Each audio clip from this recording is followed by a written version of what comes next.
Estaremos en el libro, la carta a los Colosenses, capítulo 1, verso 15 al 20.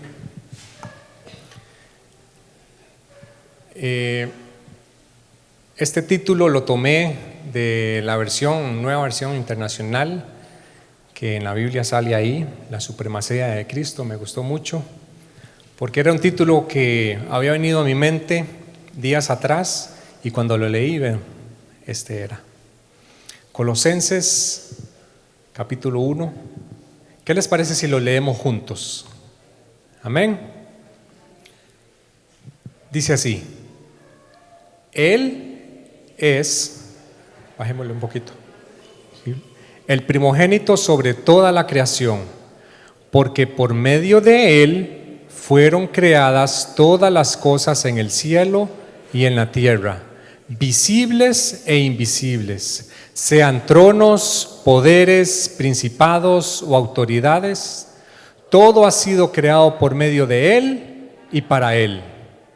Él existía antes de todas las cosas y por Él se mantiene todo el orden.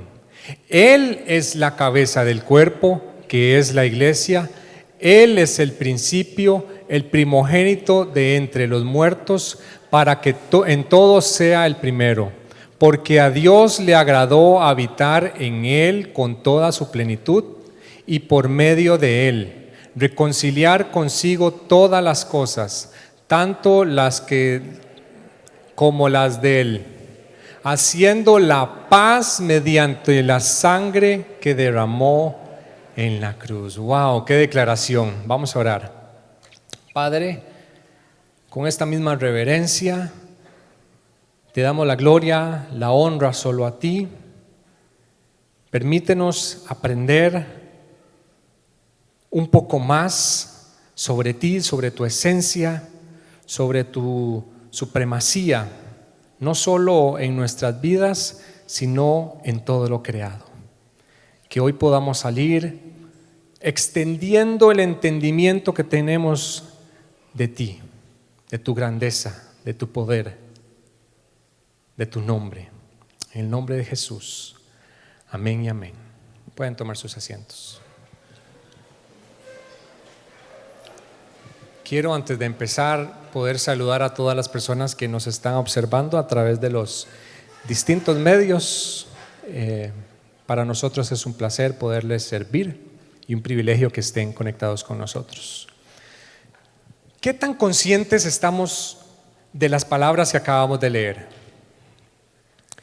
Muchos eruditos piensan que esta declaración era un himno, era una poesía o era un canto de la iglesia primitiva, el cual describía qué era lo que pensaban o cómo los cristianos creían acerca de nuestro Señor Jesucristo. Esta carta Pablo la escribe estando preso en Roma. Escribe distintas cartas como Filipenses, la carta a los Efesios, la carta a Filemón. Todos estos los escribe él estando preso. Y esta carta, precisamente, que está referida hacia una iglesia que está en Colosas, los colosenses, se encuentra en la misma zona de la Odisea.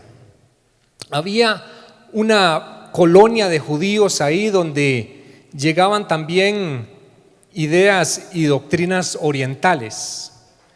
Era un terreno fértil para la especulación religiosa y también para las herejías. La iglesia de Colosas se reunía en una casa de un hombre llamado Filemón, pero curiosamente Pablo no conocía a la iglesia, aunque él, a través de su ministerio, había fundado esta iglesia. Posiblemente eran personas desconocidas para él, en la mayoría. Estaba ubicada en un pueblo pequeño que había recibido una gran carta del apóstol Pablo.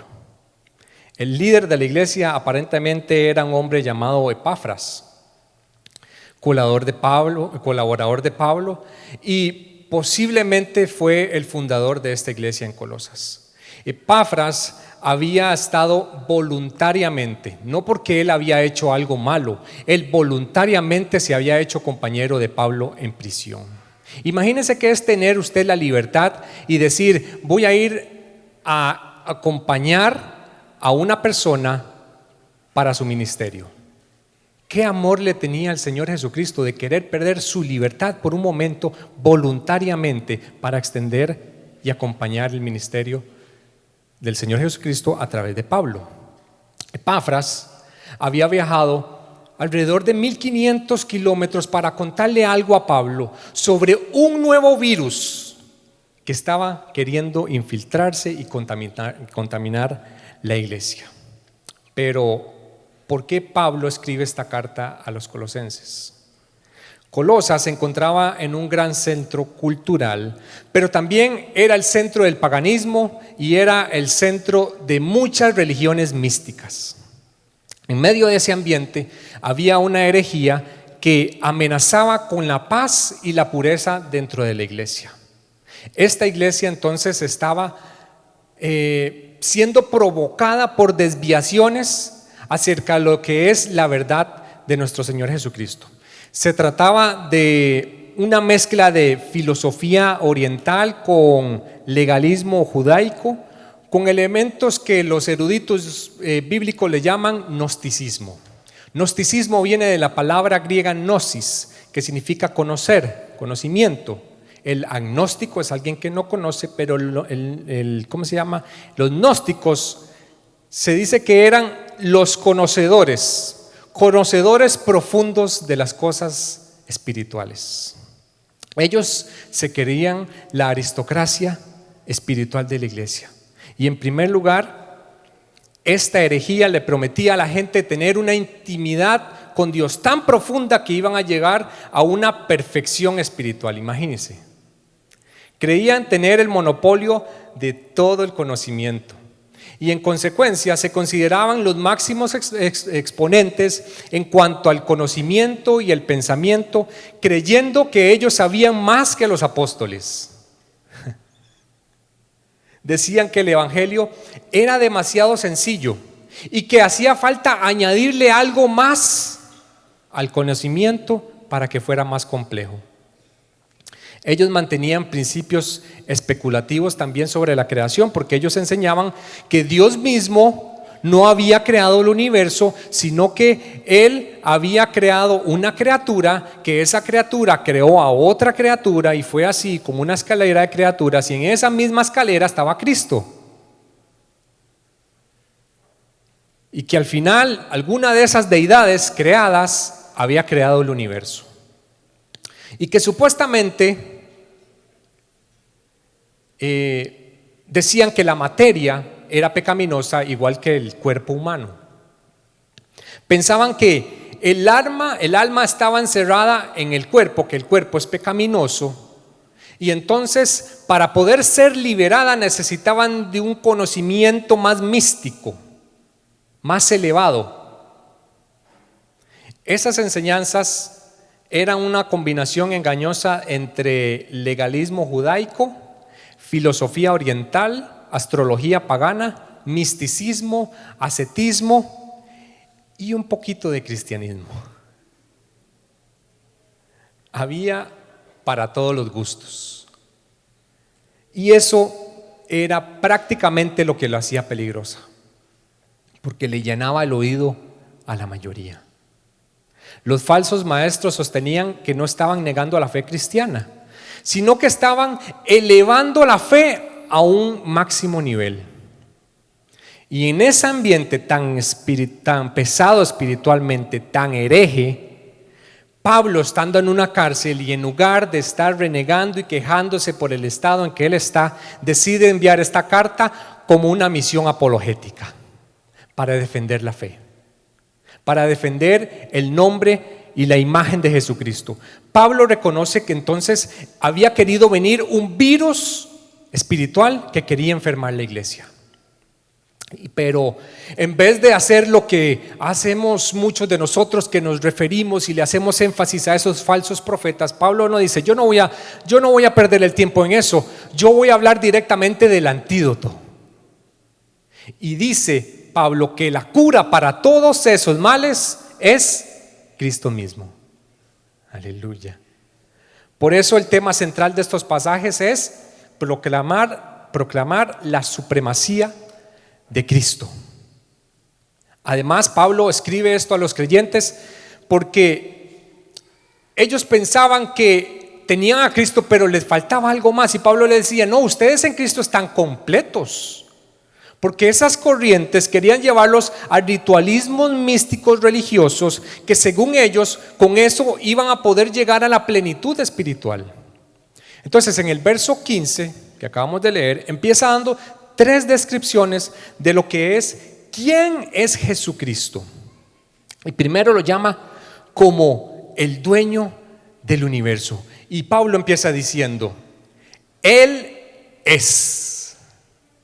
Y hacemos una pausa ahí, porque ya con eso podríamos tener horas para poder estar acá hablando. En ningún momento Pablo menciona el nombre de Jesucristo. No dice Jesucristo es, o Jesús es, o el Mesías es.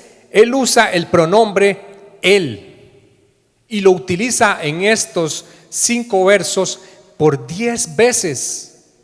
¿Por qué Pablo está utilizando el pronombre Él y no utiliza el nombre Cristo? Porque Pablo da por sentado que el único que puede llevar los atributos que pronto está por presentar es Jesucristo nada más. Entonces Pablo les dice: Él es la imagen del Dios invisible. Pero ¿cómo creamos una imagen de algo invisible? ¿Cómo usted puede dibujar o cómo puede usted describir algo que es invisible? Esta palabra imagen viene del griego eikon, que de ahí se deriva o viene la palabra que nosotros conocemos, ícono. El ícono es una representación gráfica de algo. En estos tiempos que estamos viviendo ya no se necesitan textos para poder explicar algo. Usted con un solo ícono en su celular, o un icono que usted vea en su computadora, un icono que usted vea algo, ya está representando algo.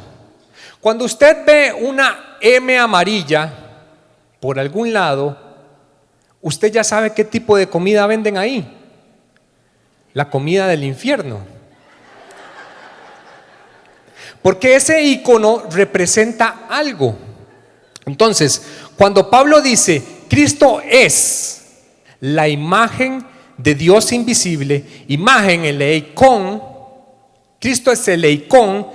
Esa palabra significa que es semejante como el reflejo en un espejo. Cuando usted se ve en el espejo en la mañana, además de asustarse, ¿qué es lo que ve? ¿Qué es lo que ve? A usted mismo. Bueno, espero que usted se esté viendo a usted mismo. A veces yo me veo y no sé si reírme o ponerme a llorar. Pero Pablo está diciendo: si Dios se viera en el espejo, lo que se reflejaría es Cristo mismo. No está hablando de que Cristo se parecía en cuanto al cuerpo físico, sino que Pablo está hablando en cuanto a la esencia, en cuanto al carácter. Es la misma palabra que Dios utiliza en el Génesis para decir que fuimos hechos a imagen y semejanza de Dios. Pero esto no quiere decir que usted y yo tengamos los mismos atributos de Dios, aunque dice que somos hechos a su imagen. Lo que el texto dice es que somos similares en cuanto a cualidades, en cuanto a que podemos tener la capacidad de pensar, de tomar decisiones, de poder tener compasión unos con otros, podemos tener la capacidad de amar, pero no de una forma completa, plena, perfecta. Lo hacemos de una forma imperfecta. Pero Pablo no dice que Cristo fue hecho a la imagen. No, Pablo lo deja muy claro. Dice: Cristo es la misma imagen de Dios. Pero si pudieras describir a Dios, ¿cómo lo harías? ¿Cómo usted puede representar algo invisible? ¿Cómo lo puede hacer? Bueno, en Juan 1:18 dice que A Dios nadie nunca lo ha visto. Entonces, si a Dios nadie nunca lo ha visto, ¿usted cómo puede decir cómo es Dios? El escritor de Hebreos dice que Cristo es la misma imagen de su sustancia. O sea, que es la esencia misma de Dios. Y Juan 1:14 dice que aquel verbo fue hecho carne. Los judíos sabían muy bien lo que esto comunicaba. Ellos estaban muy enterados. ¿Por qué? Porque Dios se comunicaba por medio de personas a través de su palabra. Dios se manifestaba de forma verbal. Su revelación siempre fue por medio de la palabra. ¿Qué es lo que dice Hebreos? Dice que Dios de muchas veces y de distintas formas habló. En otros tiempos a nuestros padres por medio de profetas, o sea, por medio de su palabra a través de los profetas. Es la forma en que Él se comunicaba, en la forma en que Él se manifestaba. Pero dice que en estos días nos ha hablado por medio del Hijo, a quien constituyó no solamente rey, sino que heredero de todo, mediante el cual, y hace una declaración importante, Él hizo el universo. Él es el resplandor de la gloria de Dios. Es el mismo resplandor. Él, y dice aquí, es la misma imagen de lo que es Dios. Él es quien sustenta además todas las cosas por el poder de su palabra. Entonces, pero Juan estaba diciendo que aquel verbo se había hecho carne. La palabra, el verbo es la palabra, el logos en griego. Aquella palabra por el cual el Señor se comunicaba, todo lo que Él decía y comunicaba se había hecho carne. Todas aquellas palabras expresadas por Él mismo, la misma exhalación de Dios, la misma esencia expresada verbalmente por medio de su exhalación, se había hecho hombre. Y además dice que habitó en medio de nosotros. Esa palabra es se tabernaculizó. Se hizo un tabernáculo en medio de nosotros. ¿Qué es lo que estaba queriendo decir aquí Juan?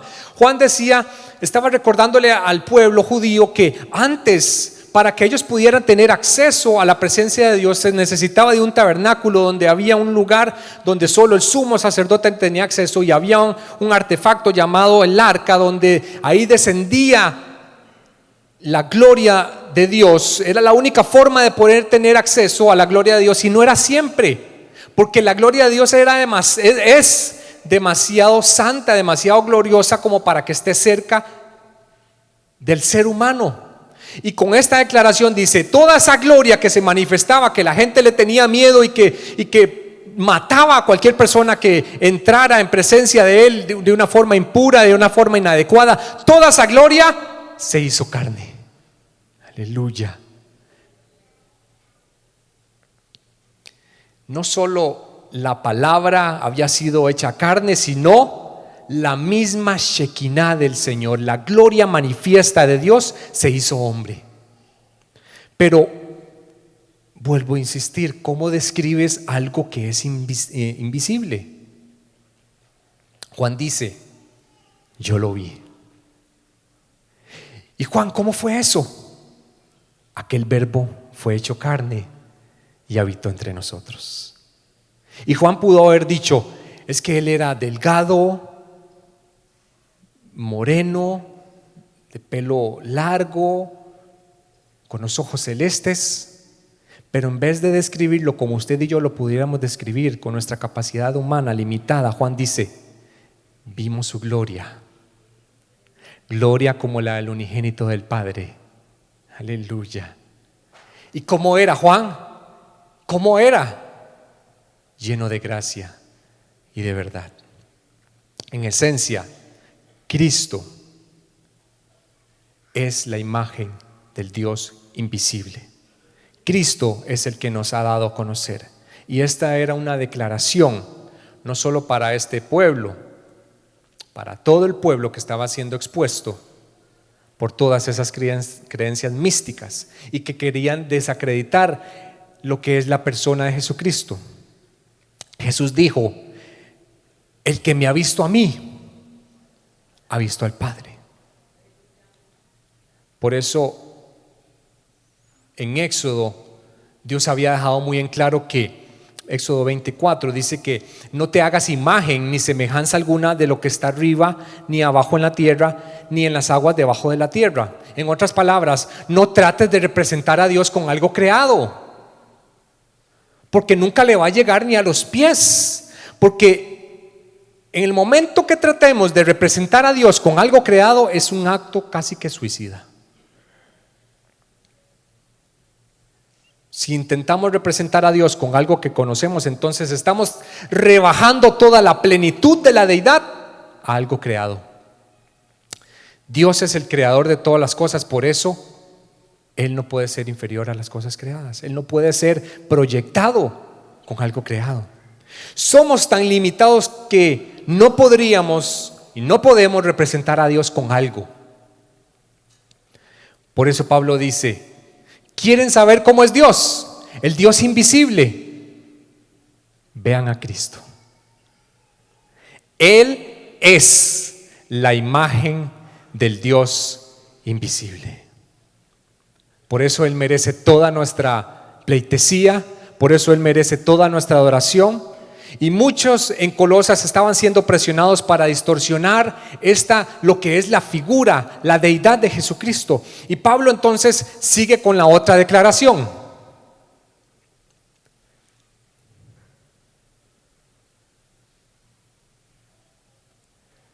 Dice: Él es la imagen de Dios invisible, y sigue diciendo, y dice: Él es el primogénito sobre toda la creación.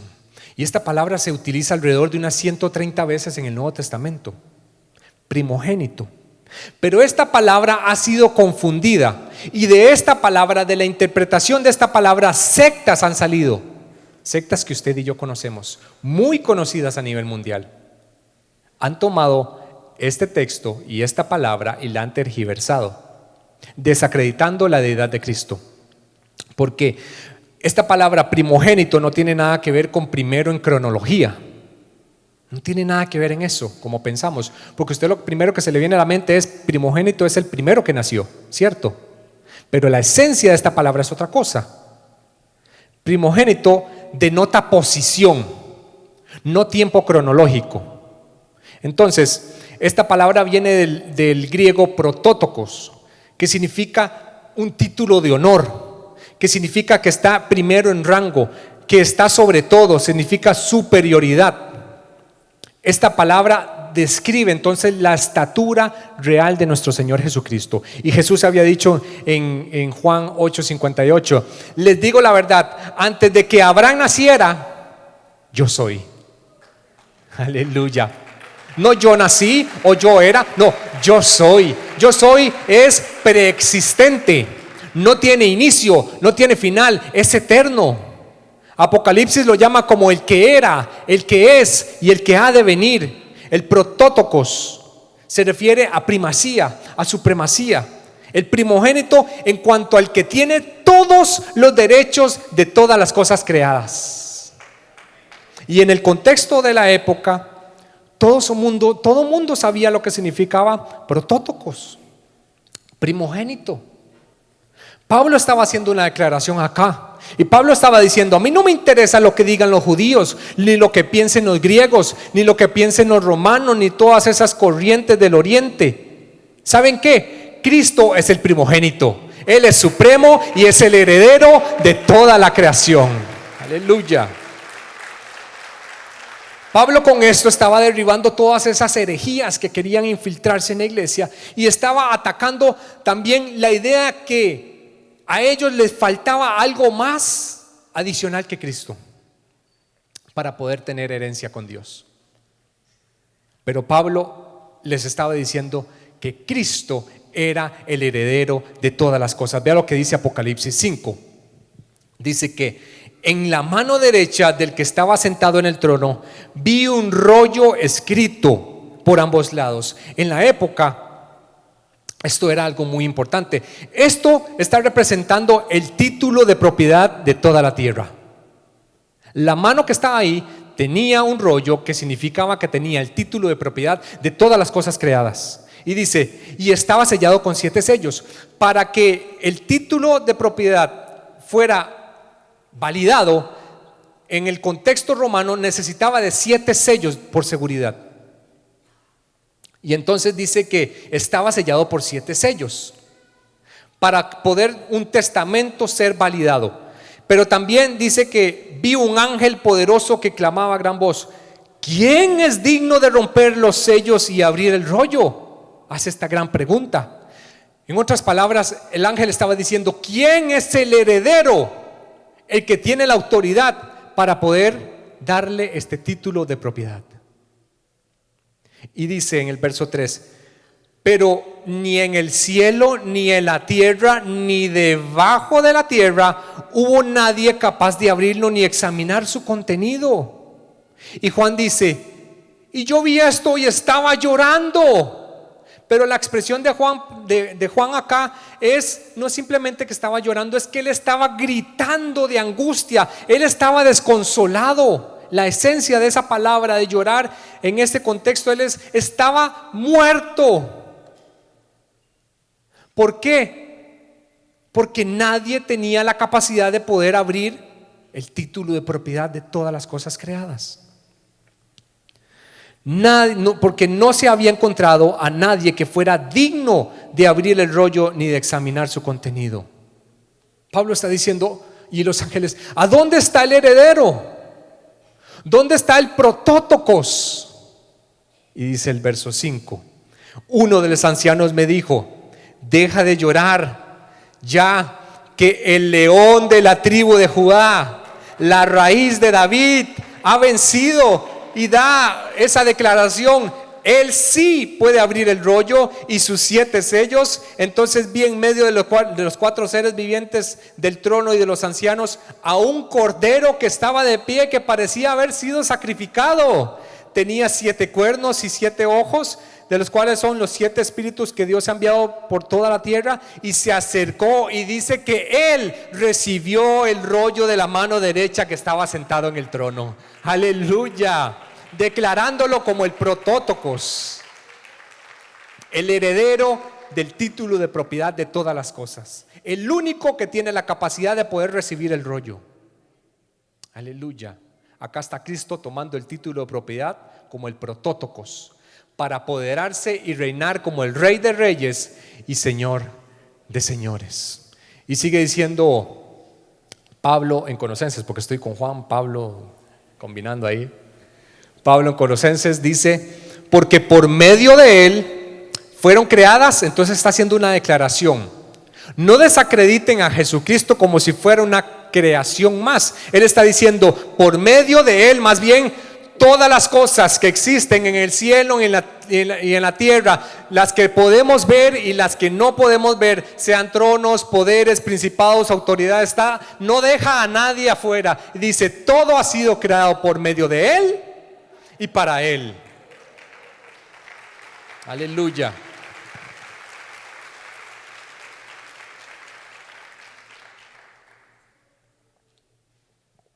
Todo lo que existe tiene el máximo propósito. Todo, usted y yo, y todo lo que poseemos, tiene el máximo propósito de darle gloria a Dios. Si nuestras vidas no le están dando gloria a Dios con todo, entonces estamos desperdiciando nuestra vida. Aún cuando te consideres una persona exitosa, porque entonces podrías estar siendo un miserable exitoso. ¿Por qué? Porque fuimos creados por medio de él y para él. Cada decisión que tomamos diariamente lo estamos haciendo para la gloria de Dios. Todo, desde que nos levantamos. Mi trabajo, el trabajo que escogí, lo escogí para que en algún momento eso le dé gloria a Dios. Lo que yo escogí estudiar, lo que voy a escoger estudiar, lo estoy escogiendo para darle gloria a Dios. La pareja que pienso escoger va a ser para una relación que le dé gloria a Dios. Nuestras relaciones interpersonales las escogemos con el fin de que las relaciones le den gloria a Dios. Las metas que nos trazamos le están dando la gloria a Dios. El fin es darle la gloria a Dios, porque se supone que todo viene de Él y todo es para Él. Y si usted y yo nos consideramos parte de la creación, sería una ofensa, hacia Dios no estarle dándole la gloria con todo lo que tenemos. Sería un desperdicio de vida. Por eso el salmista decía: que todo lo que soy alabe al Señor. Si no estamos teniendo en cuenta esta forma de vivir, entonces simplemente podríamos estar robando aire, como dicen por ahí. El Señor es Señor de todo, tanto de mi vida espiritual, como de mi vida laboral, como de mi vida económica, como de mi vida familiar, mi vida relacional, tanto de todas las cosas visibles como de las invisibles. El fin de todo lo que existe es para glorificar el nombre del Señor. Por eso, el propósito principal de esta iglesia, ¿sabe cuál es? No es hacernos sentir bien a usted y a mí, es glorificar al Padre, es glorificar a Cristo.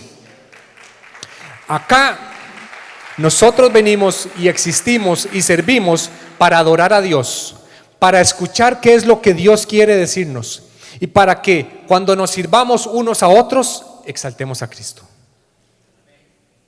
Eso es lo que debería estarnos dando satisfacción plena. Y dice el verso 17, otra declaración: Él existía antes de todas las cosas, la preexistencia de Dios, y por Él se mantiene todo en orden. O sea, todas las cosas permanecen en orden. Su vida no se ha descalabrado porque Él la sostiene con sus manos. El universo no ha explotado porque Él mantiene todas las cosas en orden. Cristo sostiene activamente todas las cosas. Cualquier cosa que no esté fundamentada en Cristo, entonces tarde o temprano se va a caer, a derrumbar. Pero si Cristo es el que sustenta el universo entero con todo lo que hay, entonces, ¿qué será participar de su vida?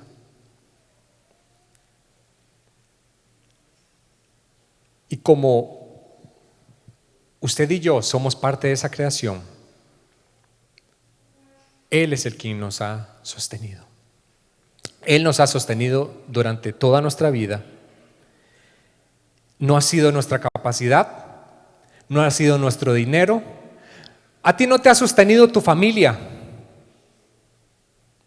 a ti te ha sostenido Cristo y te va a seguir sosteniendo. Por eso debemos vivir para Él. Y esto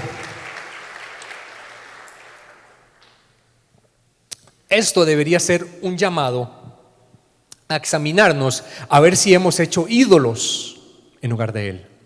Me refiero a que tu trabajo, tu esposo o tu esposa, tu pareja, tus hijos, tu familia, tus recursos, sin darnos cuenta podrían estar tomando la posición de Jesucristo.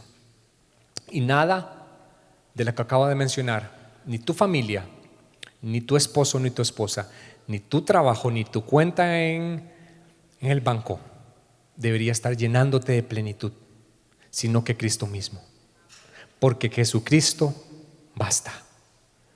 Esa enseñanza quería meterse en la iglesia de Colosenses, pero no necesitamos nada fuera de Cristo para ser plenos. Ustedes han escuchado la canción Jesucristo basta, ¿cierto? Les encanta y le suben volumen y la gritan y ya los vecinos ya están cansados de estarla escuchando.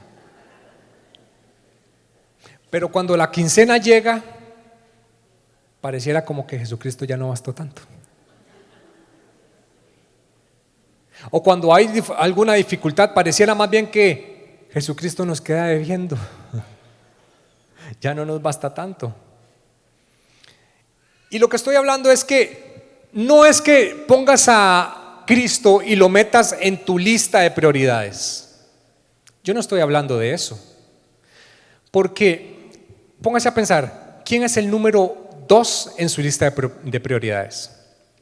Si Cristo estuviera en su lista de prioridades en el número 1, ¿quién es el número 2? ¿Su trabajo? ¿Su esposo? ¿Su esposa? ¿Quién es el número 3? ¿Quién es el número 4? ¿Sabías que si Cristo está en una lista, naturalmente el 2, el 3 y el 4 van a estar presionando al número 1 y lo van a poner a competir? Pero Cristo no está a la altura de nadie para ponerse a competir con nada. Cristo no debería estar en ninguna lista. Cristo debería ser toda nuestra lista. No está a la altura. Y esa es la esencia de la idolatría. Buscar la satisfacción y el gozo en las cosas creadas. No encontrarás satisfacción plena ni en tu trabajo, ni con tu pareja, ni con tu dinero, ni con tu tiempo, no con nada que sea fuera de Jesucristo, porque al final todo ha sido creado para Él y todo es por Él. Por eso yo no soy la seguridad de mi familia, yo no soy la estabilidad de mi familia. Como dicen, el hombre tiene que ser la cabeza y la estabilidad. No, es Jesucristo. Yo no soy el que le doy seguridad a mi esposa, es Jesucristo en nuestra familia quien da la seguridad de nuestra familia. Y Pablo sigue diciendo en el verso 18, Él es la cabeza del cuerpo. Entonces ahora expresa otra realidad. Dice que la cabeza, el cuerpo es la iglesia, pero Él está declarando que Cristo es la cabeza. Él es el principio, dice, y vuelve a decir, es el protótocos de los muertos, el supremo de los muertos, para ser el primero en todo. Entonces Pablo utiliza el término cabeza aquí para declarar la autoridad suprema de la iglesia.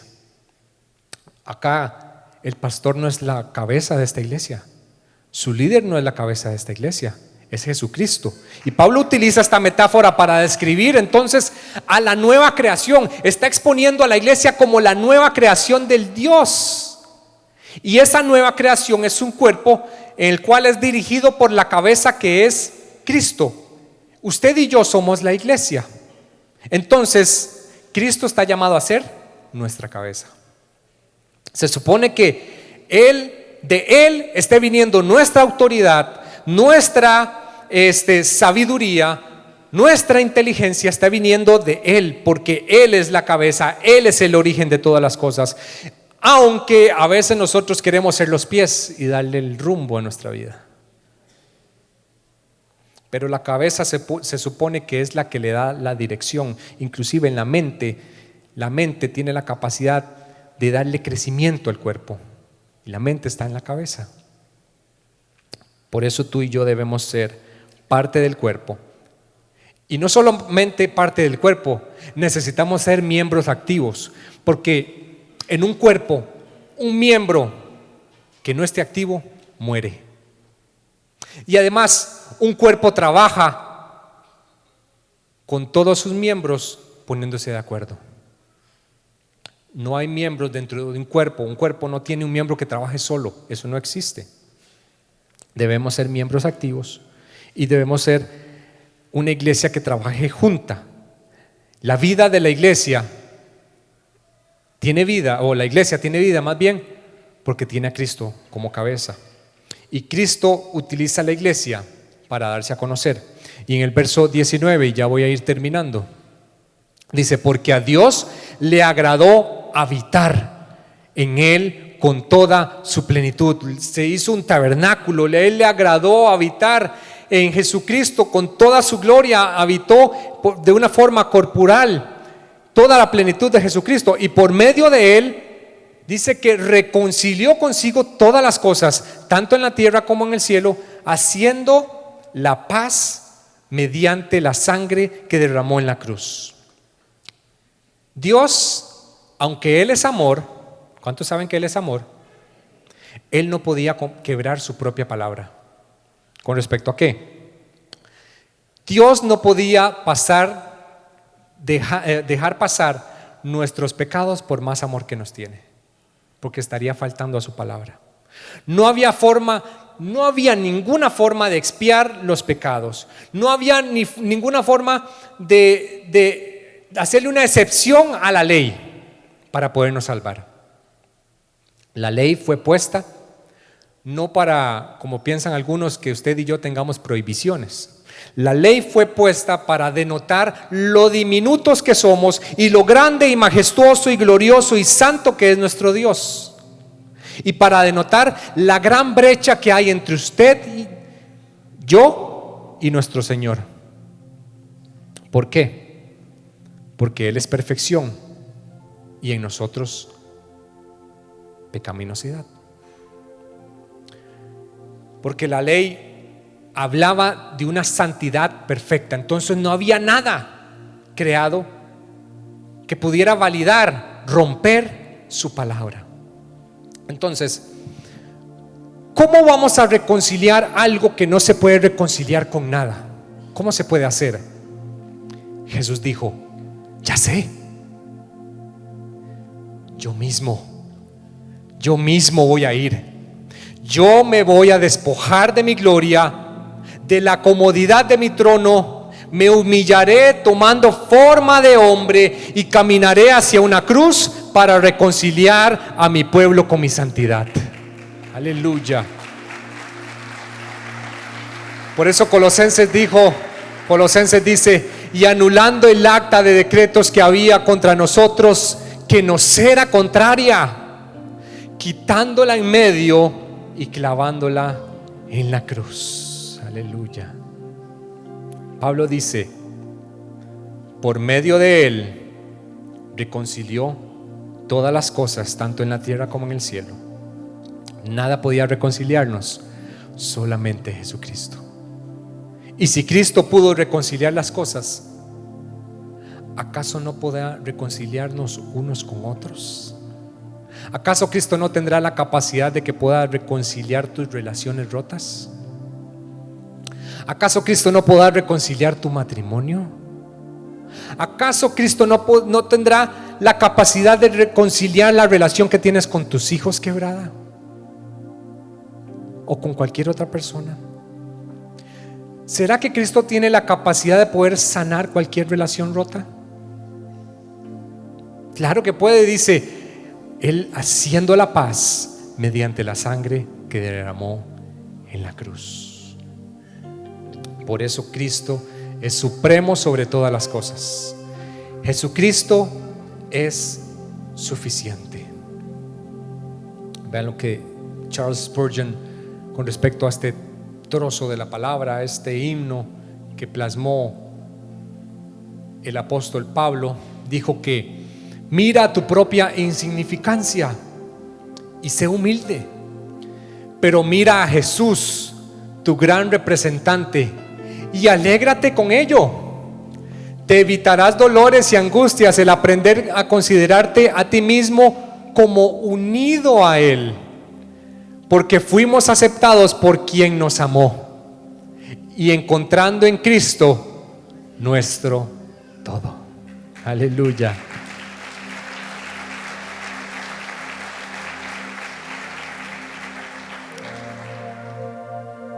Quiero terminar con esto. Pablo escribe este gran himno que si yo tuviera la capacidad y la oportunidad de escribir una canción, tomaría este verso. Pero Pablo lo escribe en un momento muy difícil de su vida. Pablo está preso, no tiene la libertad que usted y yo tenemos. Posiblemente esté pasando cosas más duras que usted y yo. Posiblemente Pablo está enfrentando los días más duros de su vida.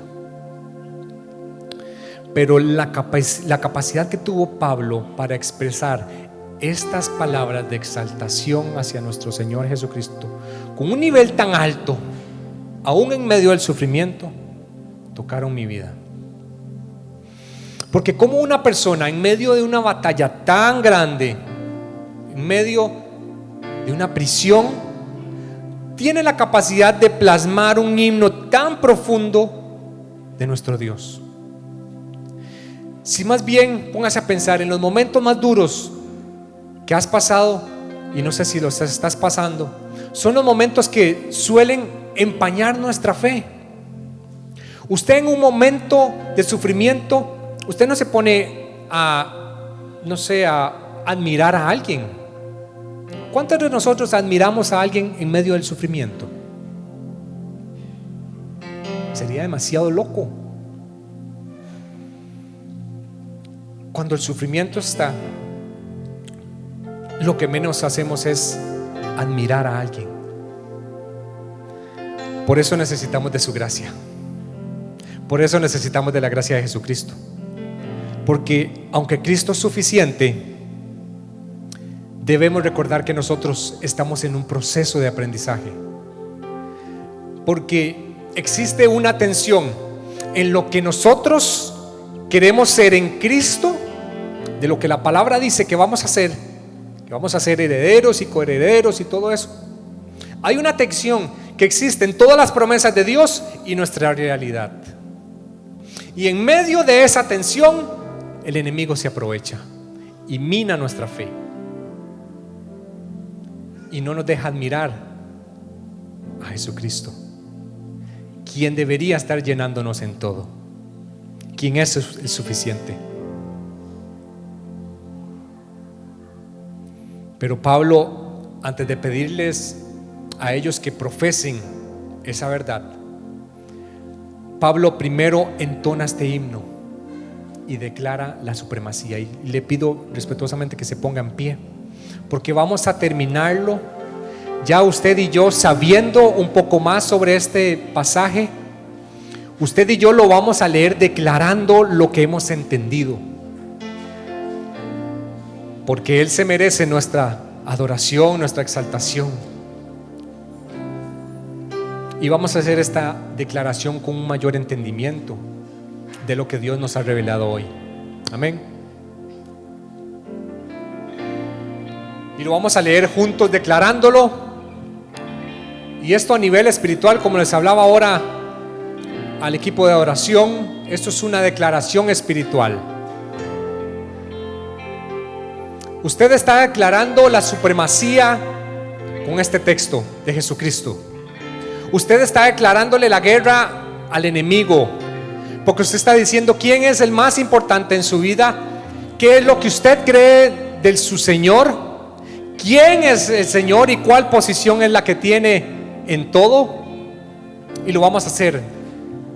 Y vamos a empezar diciendo: Él es la imagen del Dios invisible, el primogénito sobre toda la creación. Porque por medio de Él fueron creadas todas las cosas en el cielo y en la tierra, visibles e invisibles, sean tronos, poderes, principados o autoridades. Todo ha sido creado por medio de Él y para Él. Él existía antes de todas las cosas y por Él se mantiene todo en orden. Él es la cabeza del cuerpo, que es la iglesia.